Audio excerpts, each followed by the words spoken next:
What's happening, boys? You all good? Classic. Very good. the most subdued intro to a title-winning, treble-winning season podcast that we've ever had. We Keeping just the two powder party dry. last night's title celebrations. Nothing worse than wet powder. Microwave for a few minutes normally works, but well, we Right. don't have Kev on the night, and the chaos that he was spreading about last night is I think he had us winning the league yesterday by 6 minutes into the game. So I'm glad he's not here because he'd just steamroll the whole thing. mate, that's what I want. That's the energy that I want from everybody. So, hello everybody. Thanks to everybody that's joined us on YouTube. We do a bit of live reaction tonight. React to Hearts 2 Aberdeen 0, the season curtain raiser last night. Tynecastle under the lights, Tony Bloom in attendance, Graham Shinnie getting a wonderful birthday present, a fantastic Hearts performance. Talk all things Hearts. Preview Dundee United away on Sunday as the Gorgie juggernaut rolls into Dundee. Sound good, boys? Absolutely. Sounds good to me. If anyone is watching live as well, we should probably advise them to either listen back to the audio or when the video's uploaded, because Corbett's got a wee treat for you as well. I know. Maybe if that becomes a good luck, Omen will have to do an intro every week. We'll have to do an intro every single week. So I'll get my thinking cap on as we go. I was going to say, have you got enough material on every other club? Because tonight's one is a belter. And again, go back and re-watch this if you're not watching live. It's class. But do we have enough material for every other club in the league? I'm that better. I have notebooks and notebooks and notebooks on everything that any club's ever done to almost strong Hearts. There's no end to Corbett's hatred of other clubs, so I was going to say that. On my own club at points, but that hatred for my own club, the energy has been transferred into my hatred for other clubs, and my love for all things Heart of Midlothian is back, which is a joyful moment. Cool. Tam, what's been happening? Not much, mate. Not much. It was quite a weird weekend. We're having to wait till Monday for the league opener, but after that, last night was just class from start to finish. So good night I had. Yep. Ando, what's been going on? Not much, man. I actually came up and took in the game yesterday. I figured out that last season, I think I only attended 8 home games. So given the way we've started, a fair weather fan and all that, I'll be there every week. And well, let's be honest, it was always the case in seasons gone by. If I turned up, we'd get beat. I've turned up for match 1 and we've continued on winning ways. So I'll be there every week and buzzing for it. What was it, Storm Phyllis or whatever it's called? What was it called? Something like that. I think you're right. Storm Phyllis or some other high school canteen lady's name. The Storm call your knob, Tam, is it not? Whoa.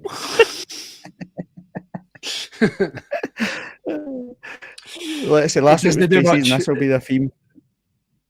Doesn't do much. Talks a big game, but doesn't actually do any damage. Doesn't do much Phillison or whatever it is. Doesn't do much filling either. Storm Flores. There we go. It doesn't do that either, so it's fine. Yeah. Right. Cool. Welcome back to this My Story podcast. We will review the opening league game of the season. Got a bit of Hearts news, and then just any talk in between. If you get any questions, anything that's on your mind, thoughts on the game, fire them in. We'll interact with as many as we possibly can. Ando's on duty, so we'll actually see them.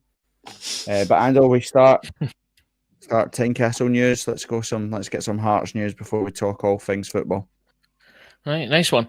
So first bit of news worth speaking about, and hopefully everybody that's listening whether live or otherwise, has had a chance to watch this back. But is it wrong to call him saviour? But our investor, Tony Bloom, had an audience with Foundation of Hearts on Sunday night, which you'll be able to pick up on the Hearts YouTube channel. And we'll put a link in the description as well, so we get credit for it too. But first big bit of news is Tony Bloom actually has a voice and addressed the fans, took loads of questions.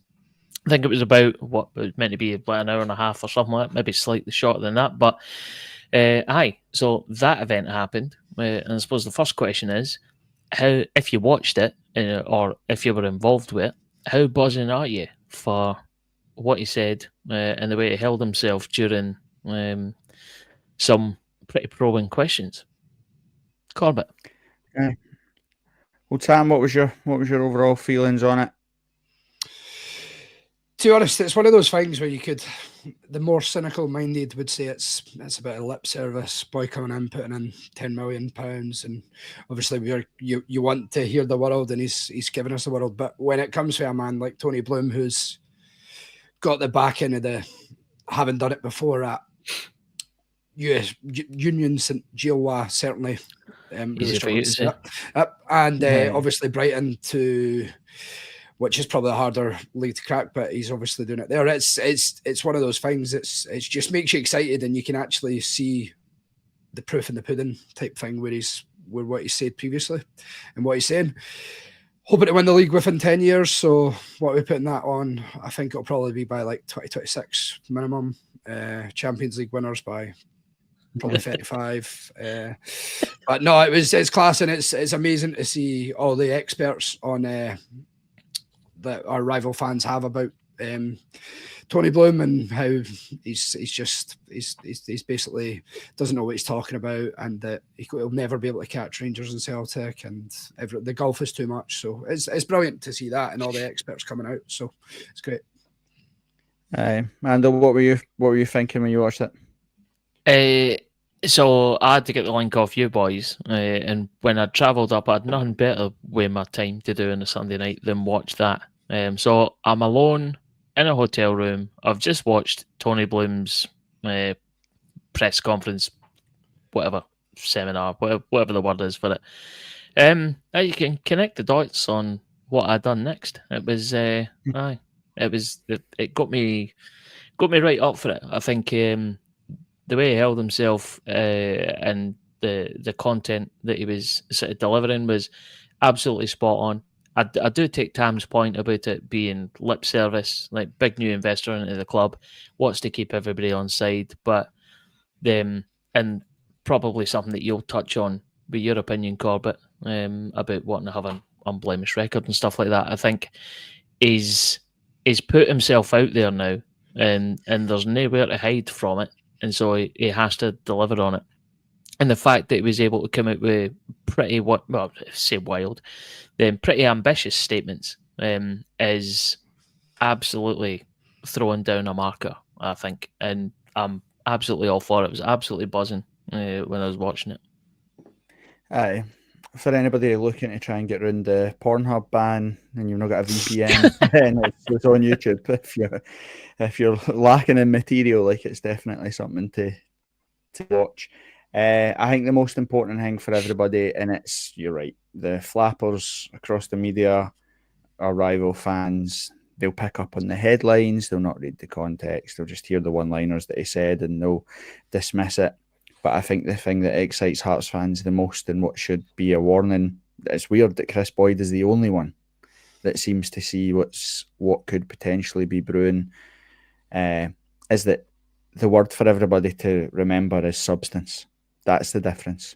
That's the big, big difference from everybody. And if you want to take anything from what's been said, you need luck in football. You need a hell of a lot of luck to win leagues, but you also need to be very, very good. You need to have the right infrastructures behind the scenes to make yourself a big club and a successful club.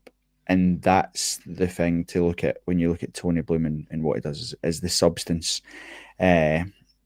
Exactly, Basher. That's exactly what he was doing as well. He was bashing himself into oblivion at Tony Bloom. But substance is the key word, because the Brighton one, I know people will go to Brighton because it's easy, because Brighton haven't won the league, haven't won trophies. But you've got to look at the whole journey at Brighton from Tony Bloom's perspective. I think I read an article today from one of the papers down south that picked up that were actually laughing at the negative reaction from the media up here, and they pointed to a statement that Tony Bloom made in like 2017, I think. Brighton had just finished 4 points above the relegation playoff places in League One, and he said that in 10 years' time, or in his lifetime, he will make Brighton a top 10 English Premier League side. And he was laughed at, and Brighton are now an established top 10 English Premier League side. Tony Bloom identifies clubs, stabilises clubs, and then transforms clubs. And the substance in it is Brighton. Yeah, it was 16 years he's been in charge and been involved. But you look at their trajectory over the last 10, and it's clear to see what he means when he says 10-year plans. He's got evidence. He's got a book of work that shows that it works. But USG are the one that if you want to look at a case study, then that's the one to be most excited about. He looked at the size of the league, the coefficient points, the money in the league, the potential in the league, the fact that Bruges, Anderlecht, Genk, etc. kind of swallow up all the trophies season after season. He took a side that were in the bottom tier of Belgian football, and within 6 years has won the Belgian title. I think they took a couple of seasons to get into the Belgian league, and then have finished second, third, and won the title. That's the one. When you want substance, that's what you look at. He's been successful at Melbourne Victory as well in Australia. But it's a bit of the thing that should excite everybody. It's a bit of a trifecta, right? Is that one, you get Tony Bloom. He's got substance. He's tried and tested. He has an operating model that brings success to football clubs. Two, he's backed by Jamestown Analytics that has a proven track record of identifying football players that can impact leagues, that can be sold for big money. Brighton, Chelsea have spent something like £500 million on Brighton's players over the last few years, and they're exactly, Paul Newton's just said, Brighton are punching well above the weight on a consistent basis. That's true. The transfer dealings are incredible. £500 million that Chelsea have spent on Brighton players in the last 5 years. And that's it. So Ipswich used Jamestown Analytics to get to the Premier League. Como and Serie A came from where they were, have used Jamestown Analytics to get into the top half of Serie A, given they were like Serie C or whatever it was a few seasons ago. So that's proven. It works. It's proven what it is. And the third one, and the most important one, and what was on evidence last night when we seen it, is we have a proven Scottish football manager that understands the Scottish game. Let Tony Bloom do the business side of it. Let Jamestown Analytics do the recruitment side of it, and let Derek McInnes do the football side of it, and bring it together. That's the substance. They're the trifecta of things that bring substance to it. And we'll talk in depth about Derek McInnes and the difference it had last night of having a manager on the touchline versus punts, gambles, Blackpool donkey riders, in size 12 fucking flip-flops. The difference that it makes to our team, and the difference that we seen last night. And that's the thing that people should be really excited about, is that in every pit of the headline, of the bullish nature of what he said, we have tried and tested people in the most important areas of the football club. And that, for me, has me absolute rock hard. I am buzzing off my tits. There we go. So I'll just put that comment right up there on screen for everybody else watching. And the audio version, and Corbett will read it out. But after my question, so I had a follow-up question, which was, again, before I heard your response to that, Corbett, which is, has he went too far? Has he kind of almost promised more than he can deliver? And I'm just going to delete that question now, because I think it's asked and answered. No. What I was going to say is, again, get away from the sensationalist headlines, watch what he says, listen to what he said, listen to the environment in which he said it, because that's telling, that makes a big difference. He outlined that in his 16 years of being involved with Brighton, I think he says he's done 3 documented interviews, press conference things, etc., talking about his plans for Brighton. USG, I think he said that he done 1 when they initially took over, and that's all he's done so far. He's a man that doesn't speak unless he has something to say. And the other thing that is making me really buzzing is what we spoke about earlier. He'll become bonkers bloom, like Mad Vlad. I already seen some of the headlines today saying, the mad gambler, the man that made his millions from gambling on hearts, or that smear stuff will happen. And I think that he has such a reputable name, and his brand for Jamestown is so high and well thought after and sought after in football that he's put that in the public domain now.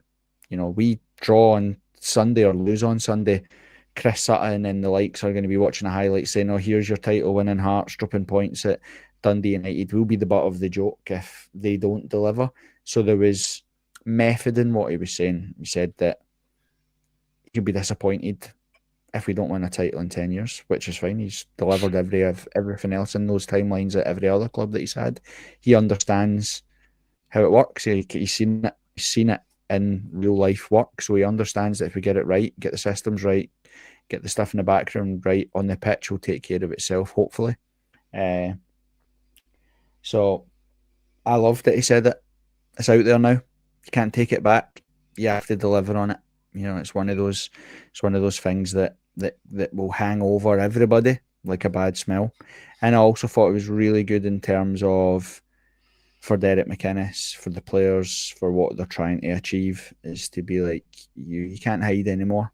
And we'll talk about it in the actual match analysis. But 70 minutes last night, we've had 11 years of watching Hearts shut up shop and try to see out a result. Our manager last night said, "Nope, we're making 4 substitutions and I'm going to go and score more goals and win this game."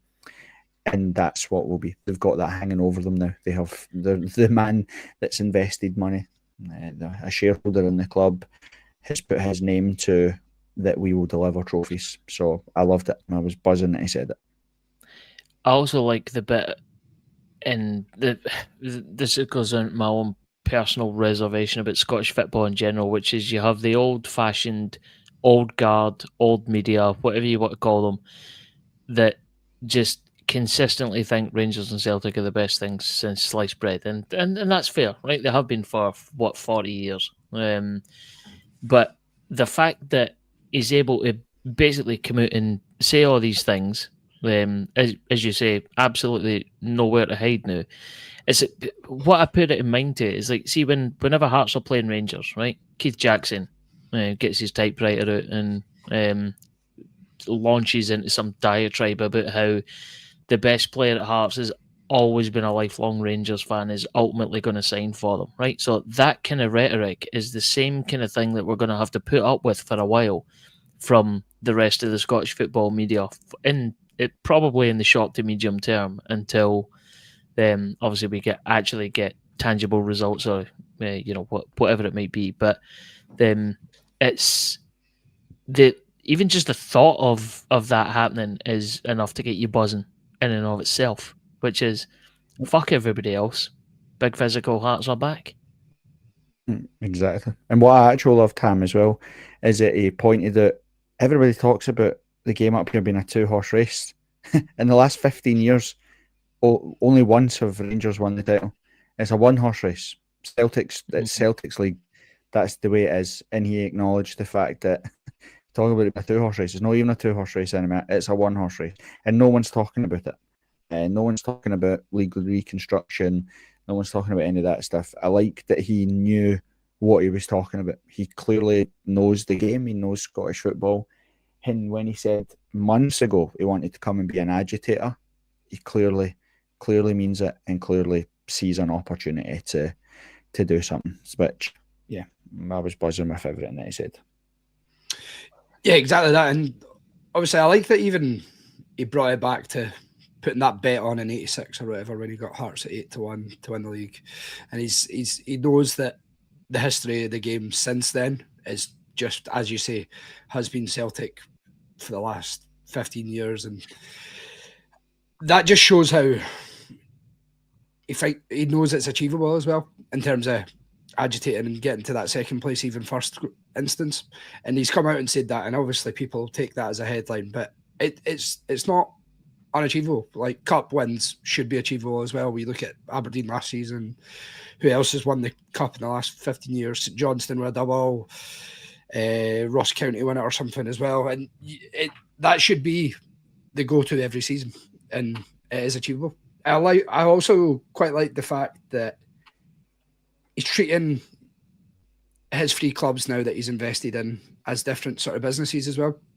He says he's there to lend a guiding hand with the contacts he's got, the sort of his business brain, and I really like that part about it, rather than just the sort of headlines you're hearing as well. He's going to take Hearts as a case-by-case scenario, and if that's signing players, if that's what we need to, I don't know, disrupt the league in terms of even league reconstruction or something like that. So it was pretty good that he said that for me as well. Yeah, and Andrew, the thing that I like as well was, and I'll talk about that Peter Douglas comment in a wee second, because it is very, very fitting to bring up. But what we're talking about, right, sorry, everybody dives into the headlines, but actually, if you actually hear what Tony Bloom had said, he spoke about Scottish football. Didn't just make it all about Hearts. He spoke about the fact that Celtic are the champions and Celtic have to play a qualifying match to get into the Champions League. That's because how stagnant Scottish football is, because it's a 2-horse race or a 1-horse race, and because there is no real tournament or competition in the league. And that has to change. That's got to be better, and encourage people to invest in Aberdeen and Hibs and Hearts and stuff, so that the better the coefficient is, etc., then the better it is for the Scottish game. So, he didn't just make bullish comments for everything for a Hearts audience. He clearly understands what it is. With that in mind, I hope that Hibs get pumped. I hope Dundee United get pumped. I hope Celtic get pumped. I hope Rangers get pumped. So I understand why you said it, but it was a wee bit naive in his part. We want them all pumped. Hearts and Hearts only. 100%. No, you're absolutely right. And I don't go along with this whole solidarity of Scottish clubs playing in Europe. We should automatically back them just so that the coefficient is better. So the next time we're in Europe, on next season, as it will be, that we get an easier draw, etc. But the point you've made is absolutely true, which is him coming in is nothing but a benefit to Scottish football, because it forces everybody else, whether it be Hibs, Aberdeen, and anyone else on the fringe of being the third force of Scottish football, it forces them to draw investment and make their teams better. If they realise that someone can crack splitting those two, then that opens the floodgates. Aberdeen, fair enough, reasonable position. Hibs, okay, fair enough. They hang around on the edge of being good sometimes, occasionally, like last season being a class example. But one of them that if he's in there and it's no longer a 2-horse race and it becomes a 3-horse race, then that will just draw more investment into Scottish football, lift the overall game, and the class and caliber of player that everybody can attract. Just the bar effectively just gets raised for the game in general. Then it's just economics, really, isn't it? And as soon as it can happen, the better. And you're right. The Peter Douglas had said about Boyd absolutely devastated that he hadn't picked Rangers is a very valid call it, because Chris Boyd predominantly based in England. He obviously covers the Scottish game, but he's very close to the English Premier League, does Soccer Saturday. He'll know the ins and outs of Brighton, and he seems to be the only one that understands it. He's the only one that seems to see past the headlines and say, aye, but this guy, this is the guy, these Steve Jobs, like, you're no investing in the iPhone, you're missing the bigger picture. Like, you're no seeing what this guy's achieved. I would sit up and take notice. So, but you're right. I loved what he said. I loved everything about it. I love the reaction to what he said. I love the pant wetting because no one's really paying attention to what's been said, and I love the general momentum. We've said before there's a lot of similarities to 2005 into 2006 with George Burley, with a proper manager of caliber, exciting players coming in, sort of dawn of a new era feel about it. We had an ambitious investor owner, the joy of saving Hearts and Tynecastle at the time. And I think that the words on the night before the season opener, I just think it just poured petrol into a fire that was already looking to get buzzing. So it was class, and I liked how tactical we were about it. Right, what else we got news wise, Andrew? So yesterday before the game, we announced the signing of Thomas Magnuson, tall and aggressive midfielder from Icelandic club Valur Reykjavik. Hopefully, I'm getting that right. For an undisclosed fee. So that news broke just before kickoff yesterday. So I think, to be fair, we'd all been expecting it. But yeah, it's another steely midfielder added to the ranks. So initial thoughts, does anyone know anything about him? I would love to have had the time to do some sort of research on the lad to find out how good he actually is, but I have no idea.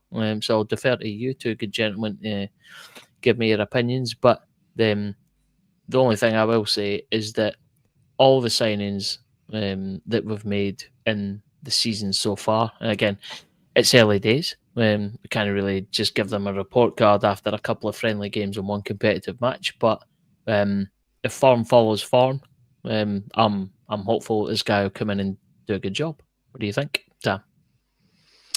To be fair, I've only really seen, because I'm not big into my Icelandic football, so I don't really know much about him. But from the highlight reels, which I know you can't really judge because you see everyone looks like Maradona on a highlight reel. But David Vanacek looked like a Brazilian striker from his highlight reel. Exactly. So fair point. But he looks exactly the type of midfielder that sort of McInnes is looking at. See, if you look at McEntee, he looks kind of similar to him in terms of driving with the ball. Looks a bit a threat at set pieces, scores goals with heed, and that's put me off the comment at the time. But I'll carry on. And as I said last week, he wears a headband, so that's all for me. I'm in. But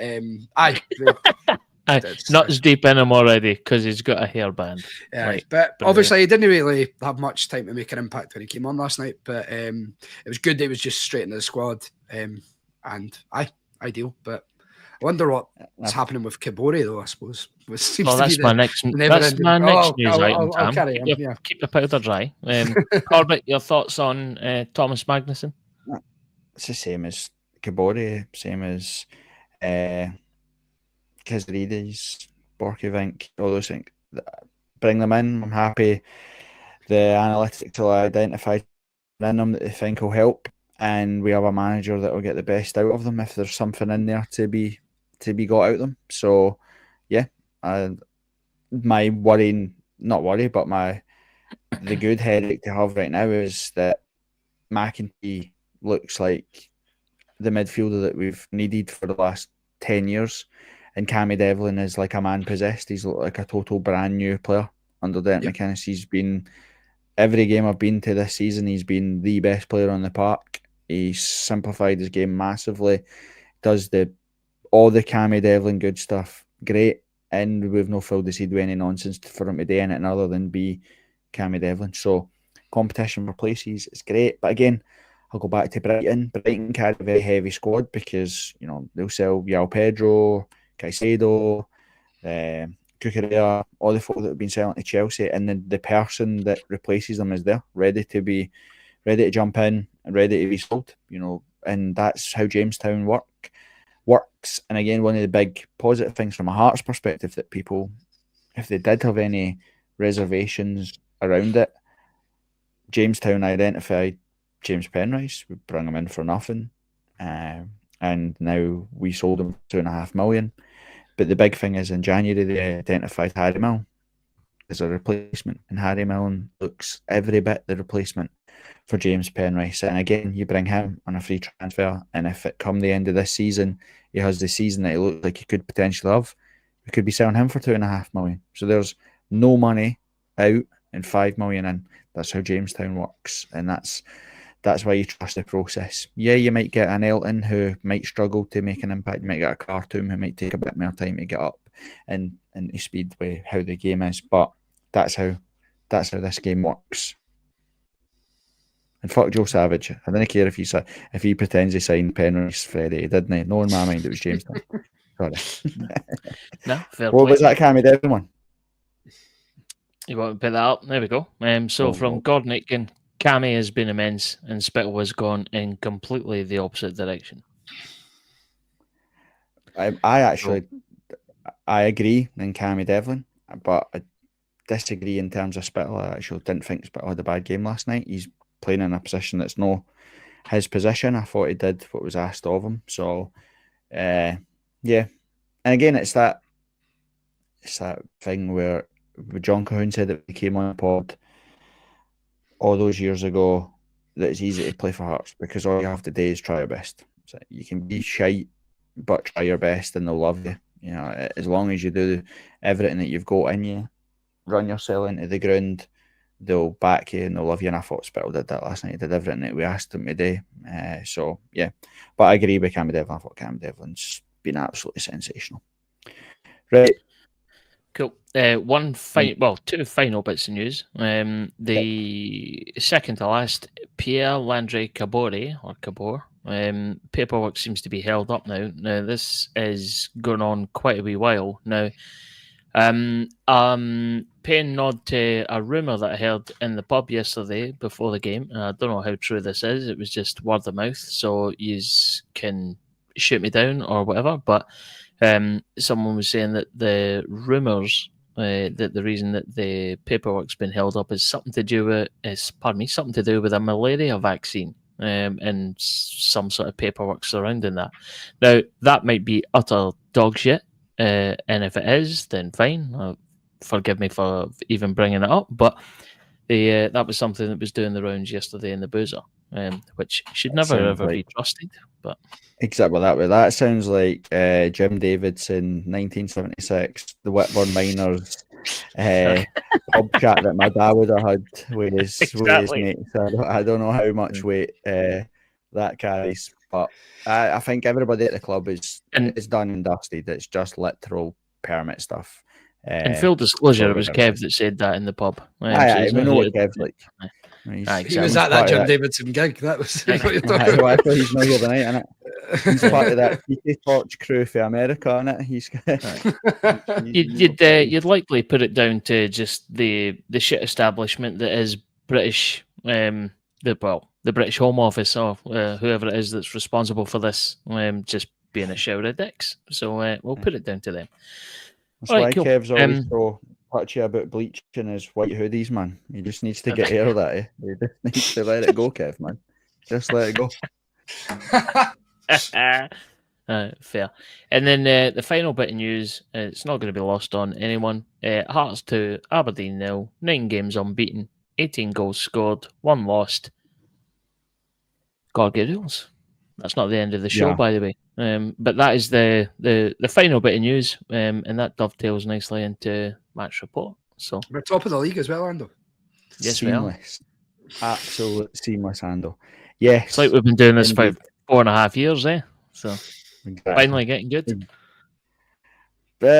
We couldn't get the intro to play, and we don't know how to put bits on the front of it. So let's calm the getting good bit. Let's. Well, what I'll do, right, is I'll text Big Tony Bloom and ask him for an equivalent investment in this podcast, and then we'll have a platform that is deserving of our greatness.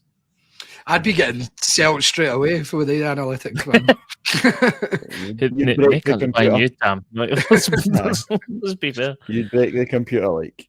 You get that internet dial-up connection for like 1998. By the way, is there a Livy podcast that's looking for a free transfer? Because we'll get ready. It's fine. Right. But There we go. Seamless.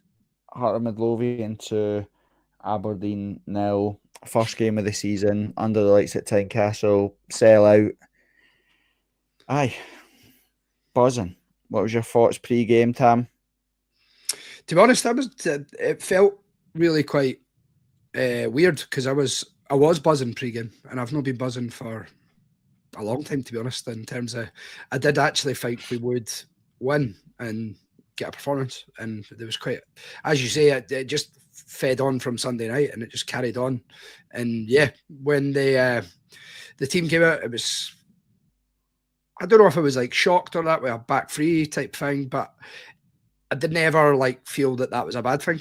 Like, I know previously we've had iterations of the 5-3-2 or whatever that we have played, and it's not been that exciting, but I just thought we would still be the same sort of performances we've seen, and lively for the first minute and pressing them straight away. And it's exactly what we've seen, and it's what you come to think of when you see a Derek McInnes team as well. Yep. Hando, what was your thoughts pre-game? So Tam and I discussed this in the walk down to the ground yesterday, but I doubt if you'll remember it because he was about 9 pints deep. But after Tam had destroyed a bucket of chicken wings, destroyed a bucket of chicken wings in the pub, we're chatting on the way down, and it was one of them. So Tam's right up for it and buzzing and going, that team's brilliant. It's we're definitely going to get a result against Aberdeen. Now, me being 0 pints deep because I was driving home last night, I suffered from the eternal thing that all Hearts fans suffer from, which is, doesn't matter how good that team is, doesn't matter how good everything has been built up, I still have this horrible, shitty, nervous feeling in the pit of my stomach that something is going to go crap. And that we'll lose a goal in the first 2 minutes, and then that's it. Backs to the wall. We'll be fighting. But jokes aside, when I look at the team, then maybe a wee bit surprised with the overall formation. But if I'm honest, in hindsight, it's always 2020, right? I kind of look back at the team selection and think, would I have done anything different? I think it was set out, it done exactly what it was supposed to do. So aye, the thoughts pre-game were nerves, just because I'm a bit of horrible, nervous, twitchy Hearts bastard, versus the looking back at it, which is it was everything in that team selection. I think yesterday was probably decent, apart from one thing, which we can cover in more detail later when we get on the negatives. Well, it's weird because I knew we were going to win. It was never in doubt. Told every single person at work, Hearts will batter Aberdeen, whether it be battered in terms of the scoreline or whether it be battered in terms of the performance. We're just ahead of Aberdeen in preparation, fitness, momentum, all that stuff in it. We were walking back to the car with my dad last night. I was saying that, like, we spoke about it on the podcast. We actually spoke about how we needed to get the right man in and make the right decision because the League Group Cup stages matter. Look at Aberdeen the season before. They had a terrible season, sacked 2 or 3 managers, watched us romp third, watched us beat Celtic, beat them. We embarrassed them. And they made the decision to get rid of their manager, and they won all their games in the bottom 6. So they made the most of a bad situation in the bottom 6 and then used the fact that they were 5 on the bounce and then won their 4 group stage games in the League Cup, which made them 9 on the bounce, which then means that you go at the opening game of the season, if you can win, get that off to a flyer, it doesn't kill any of the momentum. It keeps the momentum going, and suddenly you're 10 unbeaten. You're 10 on the bounce.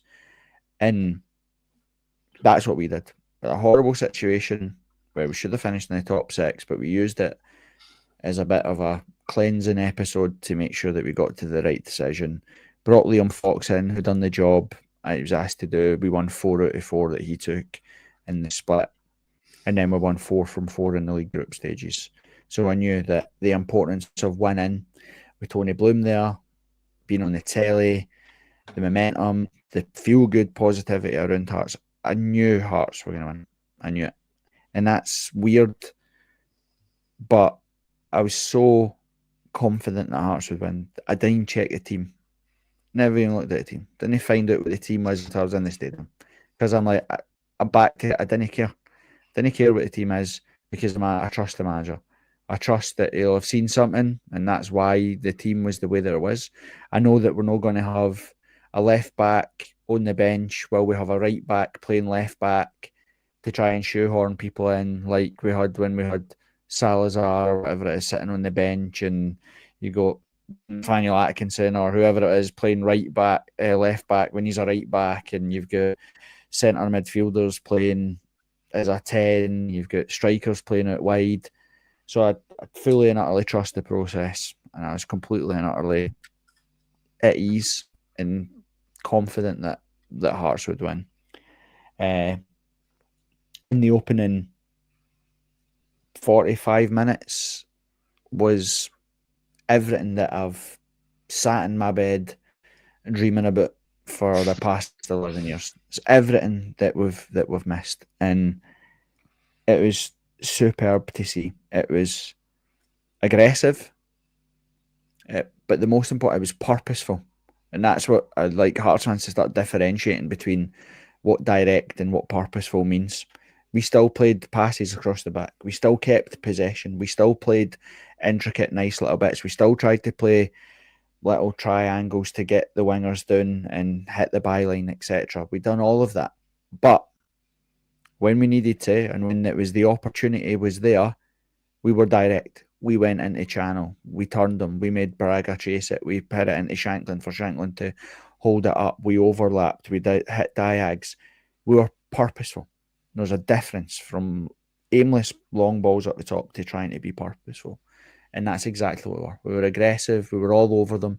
It's the first time in ages I've been celebrating tackles, celebrating throw-ins, because we would not give them an inch, and they buckled. That's where the goal comes from. They buckled. They can't handle it. We've spoke about this at length about why throw-ins, corners, second balls matter. I call it, when we've played Derek McKinsey's team in the past, it's chaos ball. That's what it is, because you chuck the ball into the box, the defender has to get the perfect contact on it to get rid of it, or you get in front of them and get a header away, or they header it up into the air and you challenge for second balls and they panic and they'll put it for throw-ins, and you do the same thing again. You chuck it in the mixer and you send your big boys up, try win first contacts, try win second contacts. It works.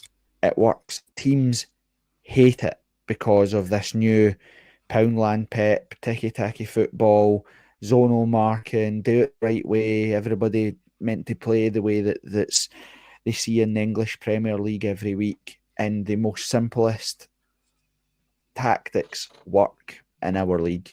That's where it comes from. We're under a bit of a press. We break the press. We go long to try and release Braga. Braga takes advantage of the boys slipping, gets to the byline, cuts it back for McIntyre, who has a header, forces the keeper to save it. They panic. They can't get the ball back. They try to half-arse clear it. Cammy Devlin, first time, rattles it in, hoping something happens. It deflects off one of them, breaks to Milne. Milne directly smashes it across the face of the goal. And they touch, and they try to recycle it, and they put it back out wide, rattles it across the box, and we get a deflection on the goal. Exactly how football is supposed to be played. And then immediately we do the same thing and rattle the bar. They can't handle it. 5 minutes later, we develop a nice flowing bit of football to get it down the wing, cross the ball, and Frankie Kent should score. Has a header that he flashes across the goal, which he should do better with. We then have a free kick 35 yards out. We put it into the box. It ricochets about. It breaks. Borchevink hits it first time when he's got better options. But again, we have a shooting opportunity from it because they can't handle the pressure of dealing with the ball into the box. Then in 43 minutes, we have another free kick, put it into the box. They can't clear it. We win second balls, put it back into the box. They can't clear it. We recycle it again, get it to Shanklin, and Shanklin smash it in the top bag. Yeah, it's offside, but it's everything that teams hate doing. And this is what I wanted to talk about before. when you have an inexperienced manager that walks about with his PowerPoint presentation that he made on transitional play with the Scotland under-18s that got him his fucking pro license. They walk about with it like a picture of a newborn baby. Nobody gives a fuck about it. But everybody goes, oh, aye, nice, mate. Aye, that's class. Derek McInnes's pro license is probably folded up and is under his dining room table, stopping it for rocking. So he doesn't get his fucking Cocoa Pops on his shirt in the morning. That's as much as he probably gives a shit about that pro license, because his experience, his knowledge is for being kicked in the teeth, and he understands football. And that was evident across everything we did yesterday. And Aberdeen's fancy foreign manager with his progressive football tactics and his players set up in nice shapes all over the park could not handle it. Fucking loved it. Loved it. Shankland is actual hanging up one of the best highlight reels for offside goals ever. Remember, he scored an absolute world of v Pauk as well, didn't he? Aye. That was one of the best goals I've ever seen at Tynecastle last night. Obviously, it was I was like, just the whole what happened and the reaction was, the celebration was amazing. But I like that he immediately just went, "You're offside." I know, you see him saying it back as well. But that was honestly, that first 45 minutes is everything that we wanted Hearts to be for ages. Just horrible to play against. Never gave them any time on the ball. Never stopped doing. How many times did we watch last season, the season before that, where something worked? We nice intricate play, we got to the byline, we get a chance, a cross, a goal, whatever it is, and then we stopped in it. We go on the other side, or we try a different tactic. We had the same tactic. If it worked, do it again. Anybody within 35 yards of the box is crossing the ball into the box. That's what they're doing. They're going to put the ball into the box. And the thing that should encourage all Hearts fans is you listen to Derek McInnes after the game. He said there will be games where we need wing backs, but there will be other games where we need wingers. So he clearly has yesterday we needed wing backs. You obviously seen something in Aberdeen where he wanted to nullify, didn't want to be too exposed in the wider areas. When we lost a foothold and we lost a bit of momentum in the second half, because he changed shape. You could see that we were losing where we were. We weren't getting the fluid tempo that we'd had in the first half, so he changed shape. And that proper management. He's no tried to stick to his guns. Plan B isn't day plan A better. He identified, fell out the game here. I want to win this game. 1-0's not enough. We need to go get another goal. And he made the changes. And I, again, spoke to my dad about it. The fact that we waited. They had possession, but a bit like Dunfermline, they weren't actually doing anything. People will talk about the big guy Yengi up front that missed the sort of easy chance for the free kick on the way in. He was offside. They would never have counted as a goal. He was offside for the free kick anyway. But they were getting into okay areas, and that was starting to cause us a bit of tension or whatever. But he waited for Aberdeen to make their substitutions. He wanted to see what they were going to do. Where did they go? What shape did they change to? Then he made their substitutions. And this is what anybody didn't be Dory for Finding Nemo.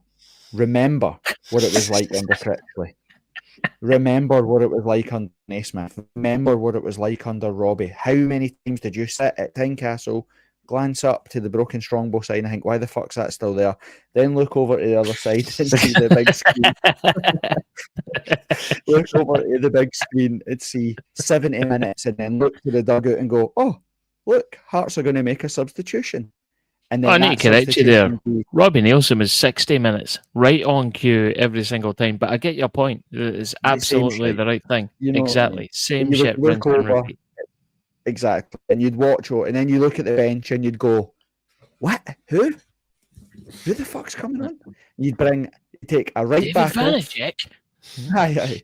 You'd take a right back off. So if we look at the subs yesterday, he would have taken Borchevink off and he'd have brought James Wilson on. and then we would have played for 5 minutes. Then he would have brought off Spittle and brought on Steinwinder, and you'd be sitting there going, what? Who's playing where? Like, what's happening? And then 5 minutes later, he'd have brought in Alan Forrest and took off whoever it was that he took off. Derek McInnes went, right, they've played their hand. They've brought Shaden Morris on. They're clearly going to try and go down that side because he's rapid, right? So we need pace that side of the pitch. We need to not be exposed. We can't be free at the back because they'll have an overlap every single time. Let's put 4 at the back, but get Kizarides on that side because he's absolutely rapid and he'll be able to do the defensive side alongside the thing with it on that space. Anyway, a proper manager. To be fair to Kizarides, I was actually quite impressed with his defensive ability as well because they had that, but it was very impressive. He was very impressive going back. So was Alan Forrest. I give him his due. So was Alan Forrest. So was Braga. Braga run himself into the ground. He was everywhere. He was a total menace, which is exactly what you want him to be. So was Shankland. He put himself about. They've got 2 big brute centre halves. He put himself about. He got knocked. He got headers. He did everything that you want him to do. But they're the things, like I said, didn't forget what we've been through. Didn't forget what we've suffered and seen over the years. Robbie Nielsen, Stephen Naismith, Neil Critchley, 60 minutes, 70 minutes, at 1-0 up against a team they would think, this is a good result here. This is a good result if we get a 1-0, even a 1-1. It's not the worst result. That's a tight side we never beat last season.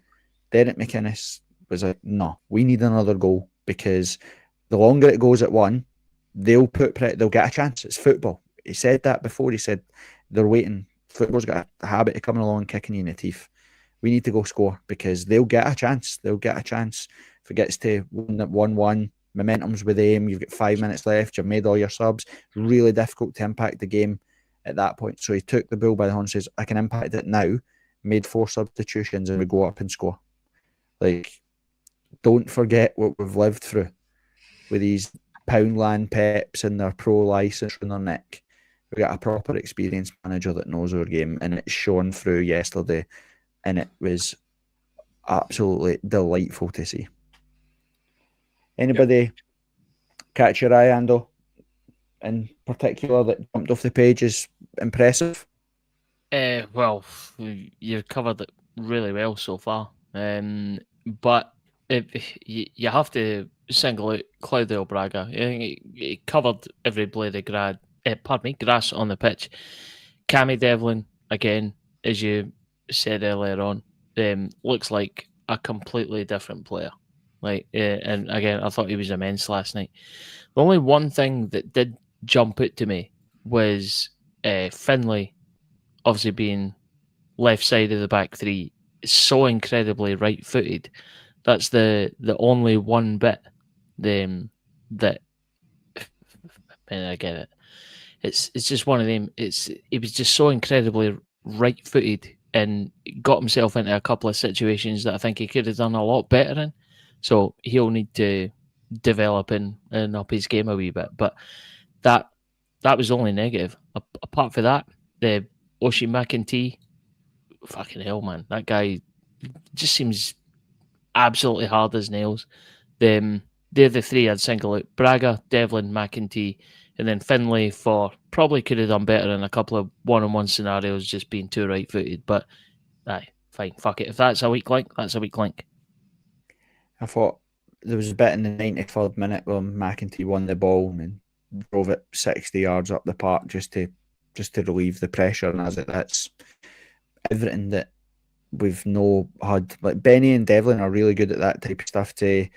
But that's not their game. You could see he's comfortable on the ball. He's never panicking. Wasn't looking to just get rid of it, brush people off. He looks the real deal. He's looked very, very impressive. But Tam, one person that I wanted to call out, and we've spoke about it hundreds and hundreds and hundreds.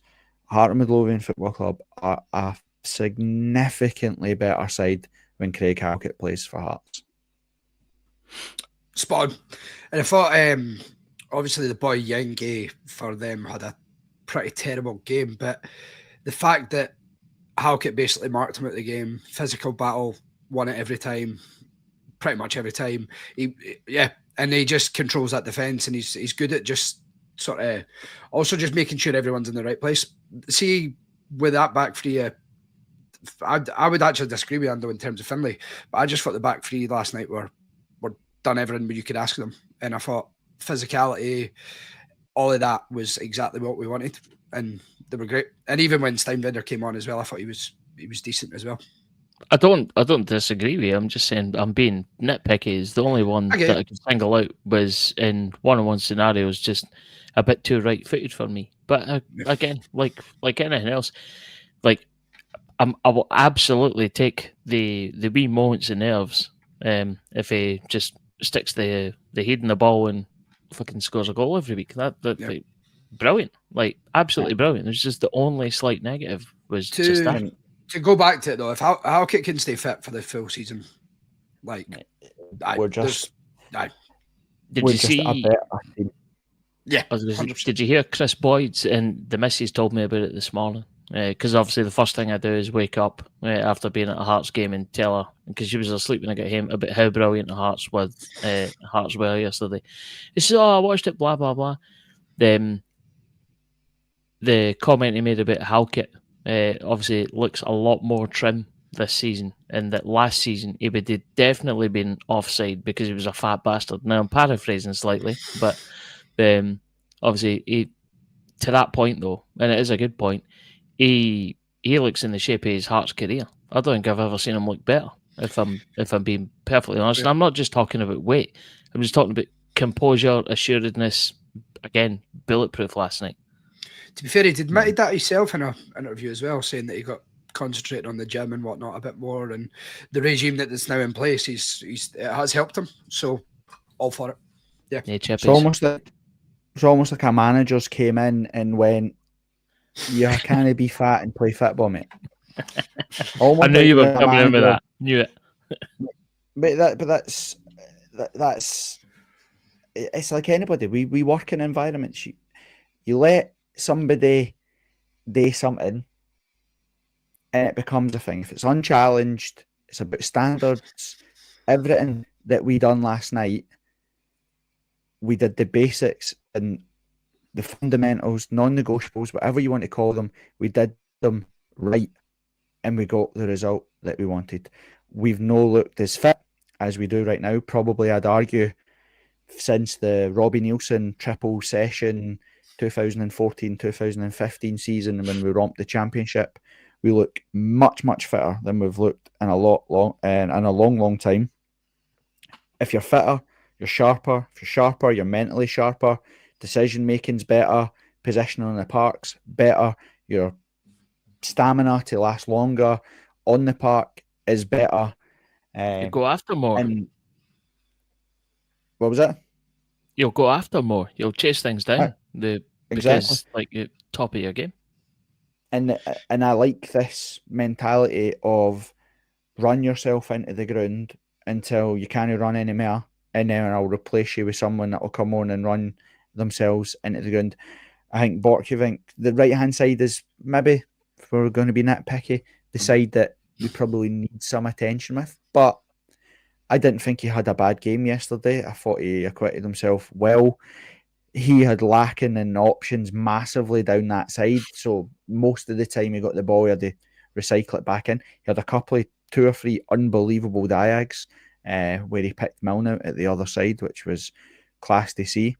But everybody to a man ran themselves into the ground, which that's all I want. That's all I want. I didn't want to have the piss taken at me by dafties try to pull the wool over my eyes, try to tell me what I watch on the pitch isn't how I've interpreted it wrong. The stats back up that we were brilliant and we were just unlucky. No, pish. You make your own luck in football. And if you're no fit, if you overcomplicate your game, you'll get caught out every single time. And we've got a manager that knows that and doesn't mess about. Calls it perfectly as well. He never bullshits his answers after the game, only nonsense. He takes full responsibility for what he sees, doesn't hide players, doesn't protect them, he doesn't say stuff that doesn't... People were trying to feed him the line about how good Harry Millen is, and he kept saying, I think he's got more in him, I think he can be better. brilliant, like good. Like didn't give them an inch, make them work for a pat in the back, make them work for the praise. I loved it, and all that on the backdrop of fucking Nick Walsh trying to ruin football again. Every time he is on the telly, he fucking loves himself. Did Aberdeen even get a booking last night? Genuinely, I've got it here. I think they did. They had I'm not sure how you say it. Shishe and Milanovic. He didn't get a single decision right for either team, though. Genuinely. The thing is this a Nick Walsh problem or is it an SFA problem? Because whenever there's a game on the TV, I don't know. I disagree. I think it's systemic within the SFA. I don't disagree. Overall. Yep, I agree. But he is a particularly bad referee. Yep. Like Frankie Kent was booked for his literal first tackle, yet Graham Shinnie, number 5, number 6, manhandled Braga and Shankland 4, 5, 6 times, didn't get a booking. That Milanovic guy, again, I think Graham Shinnie dived as well. There's a bit in the second half where he dived, but we got a throw in for it. It was down Wheatfield side. It was down near the G side. You're right in front of us. Dived, didn't get a booking for anything, but he wanted a free kick, but we got a throw in. Ref shot it because he dived. It was clearly that he dived, but they said no harm done, just give him the throw in. I thought he was absolutely horrendous. And one of the things, Randall, that you're right, he's particularly annoying, but one of the problems that I've got with Scottish football, after the Shankland goal, they did a bit where they stopped it because they fought Yenge. There was some off the ball incident with Cammy Devlin or whoever it was, Halkett or whatever. And we waited because we were waiting on the VAR to decide if it was a foul or an incident or whatever it is. The whole point of VAR isn't to re-referee the game. I thought the whole point was to say, there's an instant here, you should come and decide whether or not you missed it or not. Not them decide that you've missed it, so go see it. So if there's and it was nothing. But the idea is actually what should have happened, or my understanding what VAR is they should have said, by the way, come to the monitor and have a look for yourself because we're not sure what you think here. Do you know what I mean? Like, do you get what I'm saying? Because that's 100%. Because he's missed it. So they're re-refereeing the game. That's not what it's for.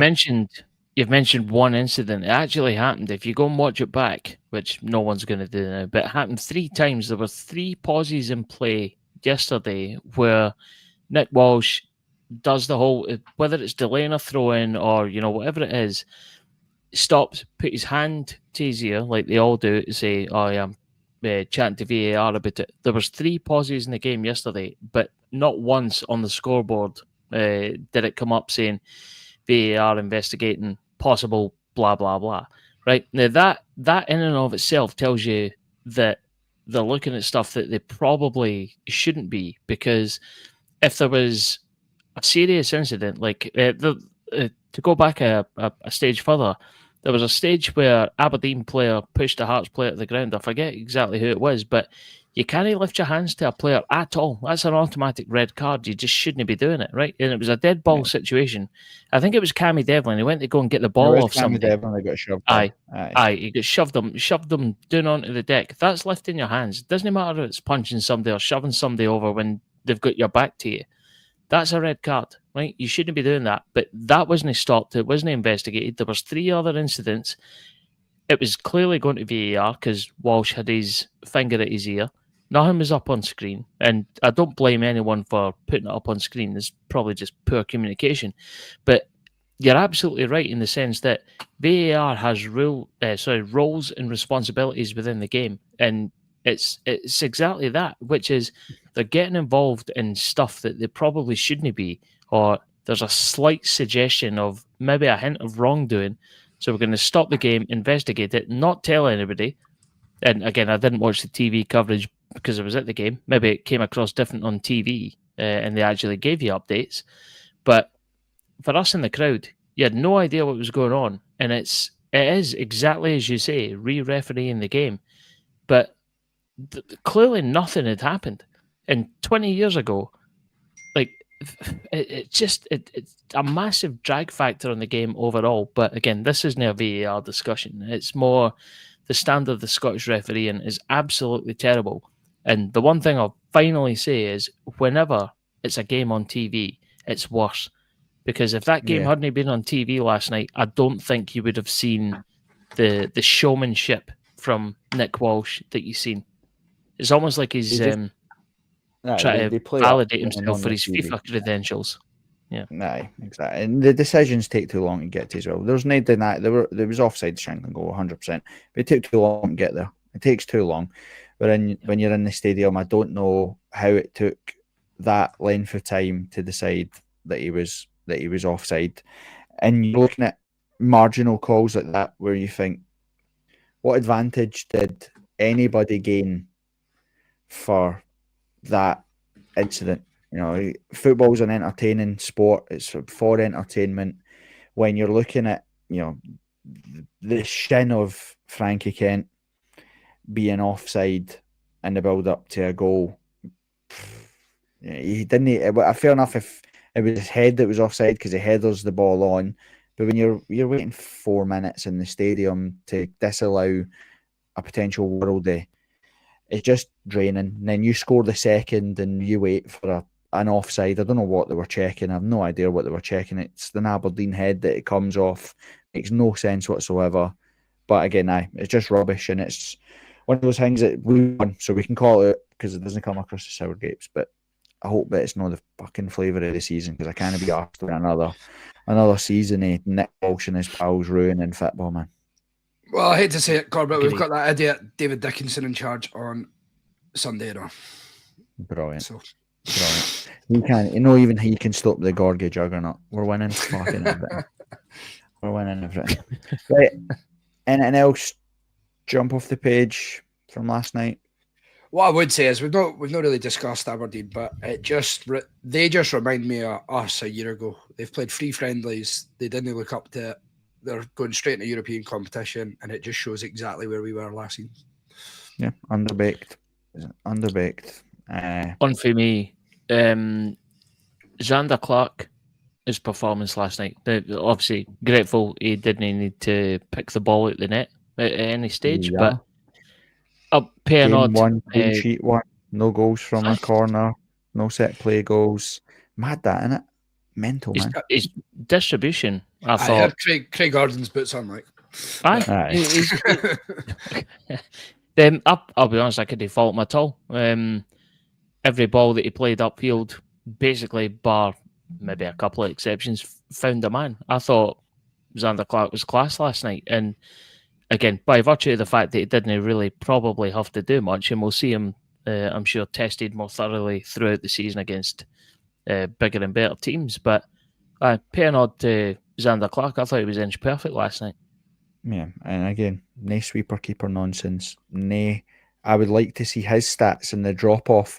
I'd like to see Kent, Halkett, and Finlay plus Clark's passing stats for yesterday compared to games last season because they barely touched the ball, which was the way it should be. When they did, they gave it to people that can do damage with the ball. I think the stats last night, Cammy Devlin or something like 95% passing accuracy or whatever it was, which was exactly. I've got the passing stats here if you want them, by the way. So shout the player out and I'll tell you. We're all right. We didn't need to go that deep. We're no geeks on this podcast. The final thing I like as well is that the other thing, we talked about looking over at the bench and not having to dread what you were about to see. The other thing was looking over the bench and there'd be quality on it. You know, bringing players on that can go and make a difference. Bring players on that are probably in with a shout for starting games, and them coming on and knowing that nae Barry Mackay, nae running about, make it look like you're trying but no doing anything. You have to go and impact the game because you know that if you don't impact the game, you're not playing. And I thought Kazarida's done his tracking back brilliantly. I thought Forrest did his tracking back brilliantly. I thought Wilson mixed it up, getting, by the end of the game, they had a big physical backline. And he went toe-to-toe with them, mixed them up. He wasn't scared to make runs when he wasn't getting the ball. It was great. So, game one, I know folk will say Don't get carried away. But what was class to see was a continuation of what we've seen in the other games. What we've seen in versus Sunderland, we've seen versus Aberdeen, what we've seen versus Stirling, we've seen versus Aberdeen. And hopefully now the test is, let's see what we do away from home. Let's see how aggressive we are and how much tempo we play with, and how do we go after teams when we were away from home. Are we going to try and score in the opening 10 minutes like we've been doing over the last wee while? I think that we probably will, because Dundee United are at Rapid Vienna on Thursday, so they're in Austria on Thursday. Game is on Sunday. We've sold out our allocation. All our tickets are sold. I think that we'll take the opportunity to be like, they are not going to have the legs where they are in their pre-season. We'll go after them and chase them for the start, I would imagine. So looking forward to it. Looking forward to a wee trip to Tannadice. That'll be fun in games. Right, and then question-wise or anything that's come up on YouTube that we haven't covered or we want to talk about, we want to end it with? No, nothing over and above the sentiment we've already spoken about, apart from this one. YouTube Disciple, K-Toy treble winners. Yeah, If that's somebody you know, I'm guessing Go that's a pal of yours, Corbett. But I'll see it. apart from that, I'll see you at Wally's for the title celebration. K-Toy massive. no, the just general sentiment around options on the bench. Scottish referees been absolutely dog shit, and that's it. Big horrible bastard in Hearts. Fucking yes. Get it ruined every single one. He's especially Graham Shinnie. I hope you had a fucking terrible birthday, you wanker. Right. Exactly. Let's go to bed. See. Oh wait, actually, should we do predictions for Sunday? I may as well, because we're no pod before it, so may as well. Could you as our resident Falkirk fan, as well as can you tell us how they were against Falkirk? Absolutely rubbish. Fair. But Falkirk were rubbish too. The worrying thing for is that, and I've said the whole time I was watching it, is that if Dundee need to go up a gear, they'll score. And they did and scored. And I was like, tell you. But they've got the boy Kamara, number 8, Dundee United, looks class. And their striker boy Waters or whatever it is, I think he's got 3 and 3, whatever. So he looked pretty tasty as well, in terms of he was feeding off scraps, but he got himself a goal. So but none of that matters. We will swat them aside. The Gorgie Juggernaut will not be stopped by no tangerines. So what's your score prediction, Thomas? Let's go for another 2-0. Me 2-0. Ando? Same, 2-0. Yeah, I'll go 1-0. We'll go 1-0 Hearts. Right. Thank you, everybody, for watching. Appreciate it. Thanks for getting involved. Appreciate the questions. What a difference it is to actually have a football team that you like talking about. Actually, you identify with. I know you love all that part of Tam about your identity and identifying with stuff or whatever. I don't know what my gender role will be when I'm Hearts as fuck. You can let me know if that makes me a she, him, he, they, whatever it is. I'll put it on my email bio hang at work. Physical bastard. That's it. Physical bastard. Physical bastard. Hearts are back, baby. Right, troops. See you all later. Catch you after. Later. Gorgos.